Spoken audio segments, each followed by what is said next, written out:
ഉദ്വേഗത്തിന്റെ നീണ്ട പകലും നാടകീയതയുടെ പകുതി രാത്രിയും കൊണ്ടാണ് സോളാർ കമ്മീഷൻ മുഖ്യമന്ത്രിയെ വിസ്തരിച്ചത്. ഇന്ത്യയുടെ ചരിത്രത്തിൽ ഒരു മുഖ്യമന്ത്രിയും കമ്മീഷൻ മുമ്പാകെ വിസ്തരിക്കപ്പെട്ടിട്ടില്ല. നാടകീയതയും രസകരമായ ഒട്ടേറെ മുഹൂർത്തങ്ങളും ചേർന്നതായിരുന്നു സോളാർ കമ്മീഷന്റെ സിറ്റിംഗ്. 14 മണിക്കൂറും 15 മിനിറ്റും നീണ്ട മാരത്തോൺ വിസ്താരം. സോളാർ തട്ടിപ്പന്വേഷിക്കുന്ന ജസ്റ്റിസ് ശിവരാജൻ മുതൽ പ്രതിപട്ടികയിലും ഹർജി പട്ടികയിലും ഉൾപ്പെട്ട 9ഓളം അഭിഭാഷകരുടെ മുള്ളും മുനയും വെച്ച ചോദ്യങ്ങൾ.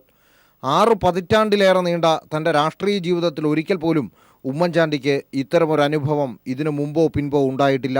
രാവിലെ 10:40 തന്നെ സോളാർ കമ്മീഷന്റെ സിറ്റിംഗ് നടക്കുന്ന തൈക്കാട് ഗസ്റ്റ് ഹൗസിലെത്തിയ മുഖ്യമന്ത്രി മാധ്യമപ്രവർത്തകരുടെ മുന്നിലൂടെ തൻ്റെ പതിവ് പുഞ്ചിരിയുമായി കോർട്ട് റൂമിലേക്ക്.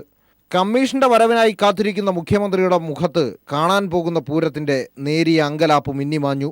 കോർട്ട് റൂമിലേക്ക് കമ്മീഷൻ കടന്നു വന്നപ്പോൾ എണീറ്റ് നിന്ന് തൊഴുതു.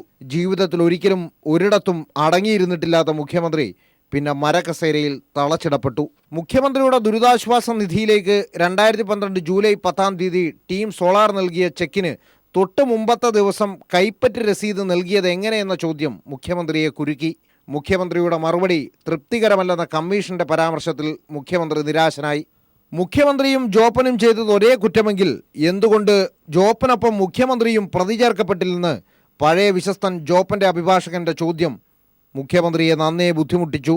പഴയ ആഭ്യന്തരമന്ത്രി തിരുവഞ്ചൂർ രാധാകൃഷ്ണ പകരം ആഭ്യന്തരമന്ത്രി ബിജു രാധാകൃഷ്ണൻ എന്ന് ജസ്റ്റിസ് ശിവരാജൻ തെറ്റി ഉച്ചരിച്ചത് ഹാളിൽ കൂട്ടച്ചിരി പടർത്തി. സലീം രാജിൻ്റെ ഫോൺ കോൾ രേഖകൾ ശേഖരിക്കുന്നതിനെതിരെ AG ഹൈക്കോടതിയിൽ നിലപാടെടുത്തതിനെക്കുറിച്ചുള്ള ചോദ്യങ്ങൾക്കുള്ള മറുപടിയിലും പതിവ് ഉമ്മൻചാണ്ടി ശൈലി കണ്ടില്ല.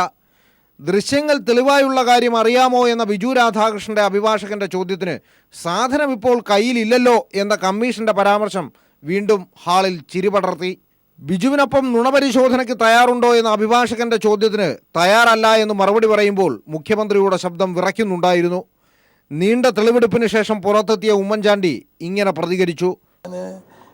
ആദ്യത്തെ പ്രാവശ്യം മുഖ്യമന്ത്രിയാകുന്ന സമയത്ത് കോഴിക്കോട് വിജിലൻസ് കോടതിയിൽ അവിടെ വയനാട്ടിലെ കേസുമായിട്ട് ബന്ധപ്പെട്ട് സാക്ഷിയായിട്ട് 8 മണിക്കൂർ നേരം ഉള്ള വിസ്താരം ഉണ്ടായിരുന്നു.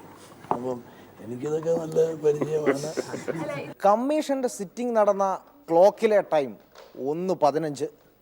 പുലർച്ചെ 1:15 വരെ നീണ്ടുനിന്ന മൊഴിയെടുക്കൽ ചടങ്ങുകളാണ് ഇവിടെ നടന്നത്. കേരളത്തിൻ്റെ ചരിത്രത്തിൽ ഒരു മുഖ്യമന്ത്രിയും നേരിട്ടിട്ടില്ലാത്ത അത്രയും വലിയ ചോദ്യങ്ങൾ നേരിട്ടുകൊണ്ടാണ് ഈ കമ്മീഷൻ്റെ സിറ്റിംഗ് ഇന്നിവിടെ അവസാനിച്ചിരിക്കുന്നതും. ഇത് കേരളത്തിൽ ഒരിക്കലും മുമ്പുണ്ടായിട്ടില്ലാത്തതുമാണ്.